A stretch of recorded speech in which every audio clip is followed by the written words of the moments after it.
Malaki ang itinaas ng bilang ng mga kaso naman ng pertussis o whooping cough sa bansa ngayong taon. Batay ho sa datos ng Department of Health, umaabot po sa 453 ang naitalang kaso ng whooping cough sa bansa mula 1 ng Enero hanggang ika-10 ng Marso ngayong taon. Lubang mas mataas po yan kumpara ho sa 23 kaso na naitala nung nakalipas na taon. At sa mahigit 400 kaso ng whooping cough ngayong taon, 35 ang nasasawi na. Isa sa itinuturong sanhi po nito ay yung mababang antas po ng pagpapabakuna.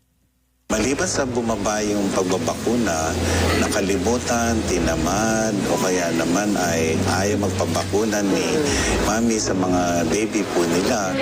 Para ito'y tugunan, nagsasagawa na po ang DOH ng catch-up immunization para mabigyan ng pagkakataon ng mga bata na makumpleto ang bakuna na kanilang kailangan. Kaya naman paalala po ng kagawaran sa mga magulang, pabakunahan na po ang inyong mga anak